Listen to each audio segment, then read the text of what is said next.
2 or 3 weeks ago, I made a video about the birth rate in Australia plummeting to hell. The ladies came out. There were so many women expressing why they weren't having kids in Australia, and many other reasons sounded just like the other women globally. But when I was reading through that article, I saw this article that was a hyperlink: why it will take more than money to make Australian women consider having children for the country. And many of these countries' leaders have made it an economics thing or patriotism and all of that. But let's get into this article. Now, this article did come out back in May. It says, for decades, women in Australia have been told they should have more children for the good of the country. And in the lead up to this week's federal budget, they were reminded of former Treasurer Peter Costello's 2004 baby bonus catch cry to have one for mom, one for dad, and one for the country. Australia's fertility rates have been plunging, and our population growth has mainly been driven by a high migration intake. But on Tuesday night, the government revealed it will be slashing its immigration program. So it's over to the women to help balance the population as the country braces for a gray tsunami. It would be better if birth rates were higher, Treasurer Jim Chalmers said this week. These days, there's a long list of reasons why women don't want children or feel it's not possible in a world that's not like it used to be. And experts say big policy changes are needed rather than putting a band aid over a bullet hole and expecting individuals to solve structural problems. Even still, many women who spoke to ABC said they don't want kids and that should be okay. Why do fertility rates matter? Maintaining a stable and growing population is important for the economy because a top heavy age demographic means there are fewer people who can support that older generation. However, there are also arguments against growing population due to environmental pressures. All of these people are always talking about the economy and the population's growing older, but that is not going to make women open up their legs and pop out some babies. It's just not. Leah Ruppiner, a University of Melbourne sociology professor who has been addressing fertility on her podcast, Misperceived, said population balance is a big issue for governments. It shifts the kind of services needed, it impacts economic growth, it changes the type of infrastructure you need to support the population. Right now, Australia's fertility is at its lowest in history, dropping almost 20% since the global financial crisis in 2008. The current rate is 1.6, which is well below the replacement rate of above 2.1 births per woman. Currently, the United States is at 1.6, and I think that we can get it lower.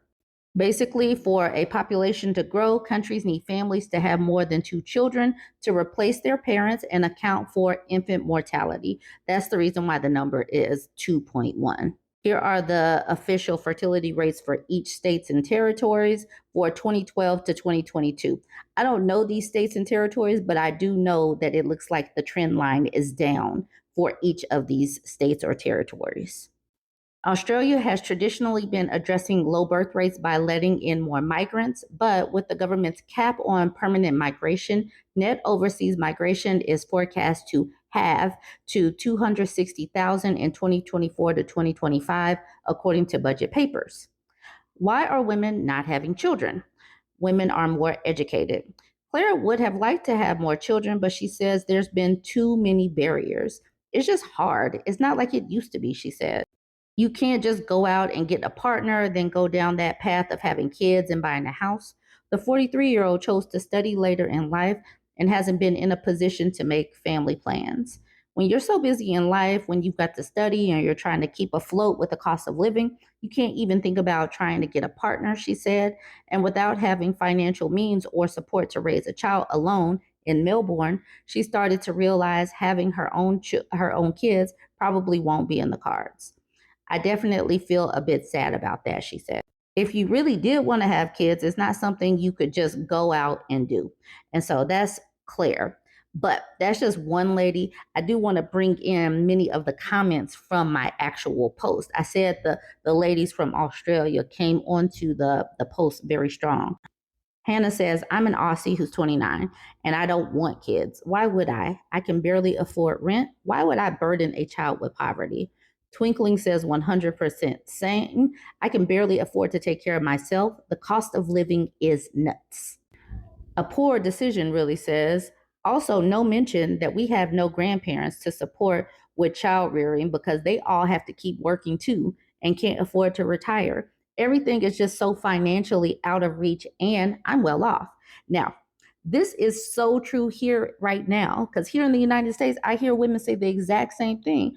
Everybody has to keep working. Back in the day, my grandparents and aunties and uncles and older cousins watched me and the younger kids. We don't have those situations today. Everybody has to work. My parents are still working. Well, except my dad. My dad is now retired, but grandparents are still working these days because life is too expensive. Sharni says, because the costs have raised beyond our means. It absolutely shouldn't cost $400 a week to feed a family of four on home brand items, but it does. Anything baby related is even worse price wise. I want to remind us all I'm on team let the birth rate plummet to hell because I don't believe that women, moms in particular, and children are supported on this globe. We're just not safe. So that's the reason why Claire says, as an Aussie mom, I'm on this team too. The cost of daycare in Australia is ridiculously high, and formerly given subsidies have slowly been taken away. In the past, when you bought uniforms and laptops for kids, you were able to get subsidies for that. Now there's zero assistance for working parents. So she's on team, let it plummet to hell. And I'm glad that Landbase says this right here. Aussie here, I think my generation sees the unfair burden of motherhood more clearly.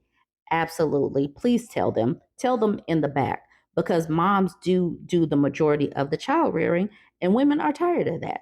And she says, and the cost of raising a child is so expensive. Kids are basically a luxury at the moment. Childcare is astronomical. Food and housing, etc., is also too expensive. Susie Oldfield says, Aussie here. All of my friends who are moms work, make more than their partners, and still do most of the child rearing and household chores. They're tired, resentful, have lost their identity. No thanks. See, women globally are seeing the exact same thing. Cassandra says we aren't going to ruin our lives for their economics. They need to figure out a new way. It's always about their money. These people, these leaders are sitting on piles of money like Scrooge McDuck. And the little people are just basically going to work to survive. They're going to have to figure something out. Dyko Punk says is not just economic costs. Women have tasted freedom, and for a lot of them, no amount of money or social programs will make them give it up. Exactly. Carla says, oh no, sighs and contentedly in child free by choice. I'm going to end it there. I needed y'all to see some of these comments because clearly women are saying the exact same things at the exact same time. And these leaders are going to have to figure it out. The women are putting it out there why the wombs have been shut down. They better figure some other things out because throwing money at it isn't going to work. They're going to have to make these men participate in the lives of their own children. Otherwise, the women are going to keep saying, get someone else to do it. Women globally are all saying, get someone else to do it. And it's funny. So, are you team let the birth rate plummet to hell? Are you team have some kids or something? Let me know in the comments. So, as we've been talking about the birth rates plummet to hell, Japan is one of those countries with an abysmal birth rate. So, villages are creating puppets because there are not that many people. And some of these villages have more puppets than people. So, that's what you're seeing right here. Okay, let's get into this article. Japan villages tackles population crisis with mannequins. A dwindling Japanese village has found a creative way to combat loneliness amid rural depopulation and declining birth rates. Aikinono, a community of fewer than 60 people north of Osaka, has been handcrafting life-size dolls to serve as quiet companions. Over the years, these figures have come to populate the village, hanging from swings, riding bicycles, gathering firewood, and silently greeting their flesh and blood neighbors. We're probably outnumbered by puppets, says Haiseyo Yamazaki, an 88-year-old widow. While children once filled most homes in Aikinono, when they grew up, they were encouraged to leave their rustic homes for the city. We were afraid our sons would become unmarriageable if they remained stuck in a remote place like this. So we encouraged them to attend city colleges. We're now paying the price. So they were afraid that their sons would become unmarriageable. They're always worried about these boys. Revitalizing rural Japan is now a central campaign pledge of Japan's newly elected Prime Minister Shigeru Ishiba, who is striving to keep his office after his Liberal Democratic Party lost its majority in the recent parliamentary election. Ishiba's predecessor, Fumiya Kishida, last year introduced a 1 million yen, approximately $6,500 per child, incentive for families willing to relocate from Tokyo metropolitan area to rural regions. If the village is left as it is now, the only thing that awaits us is extinction, village chief Ikura Sawayama lamented. However, there is a single bright spot in the form of youth. Karanosuke, age 2, became the first baby born in Iki Nono in over 2 decades. The first baby born in over 2 decades. That is wild. We all want to love Karanosuke. We have somebody to love now, and this is the kind of moment when people feel the happiness the most. The boy's parents, Ri, a midwife, and Toshiki, an IT consultant, moved to the village at the start of COVID-19 in 2020. I like the countryside. Here we can find an identity. In the city, there are lots of rules, but here things are looser, Toshiki told Financial Times. Keep in mind, in Japan, the birth rates are going to match the marriage rates. Marriage rates, as you can see, are also plummeting to hell, just like the birth rates are plummeting to hell. Women know that they are getting a bad deal. That's the reason why women are opting out of all of this. Aikinono is one of the many depopulated towns in Japan where birth rates dropped to a record low 1.2 births per woman last year. Marriages also saw a significant decline, with only 474,717 recorded, a 6% drop from 2022 and the lowest number since the end of World War II, according to Japan's health ministry. So basically, they have to encourage people to get married if they want more kids, but women are just kind of like, no. They're saying this globally. And that leads me to this article. There are more deaths than births in many of these places, so is leading to a lot of abandoned houses and buildings. So this article just dropped. Foreign buyers eye Japan's empty houses with millions available for cheap, but experts warn of risk. Millions of empty houses. That's wild. 9 million akayas. All right, it says buying a home can feel like an impossible feat as large parts of the world are facing a housing shortage. This is not the case with Japan, though, which is dealing with an oversupply of properties. As of 2023, Japan had more than 9 million akayas, or empty houses, according to government data, with some of these properties going for less than $10,000. These homes, often abandoned and left empty for decades, are scattered across rural areas and big cities, offering a unique opportunity for buyers with creative ideas. The rise in the number of abandoned houses in Japan is largely owed to a population crisis, as its fertility rate sinks to a record low of 1.2 births per woman as of 2023. Meanwhile, death rates have surpassed birth rates in Japan as its elderly population continues to increase. The Akaya problem has been building for decades, rooted in Japan's post-war economic boom, which led to a surge in housing construction. The issue became more pronounced in the 90s with Japan's economic slowdown and has worsened with the ongoing demographic changes. Urban migration is another big contributing factor to Japan's abandoned houses. As younger generations move to cities for work, rural areas are left with aging populations who may pass away or be unable to maintain their homes.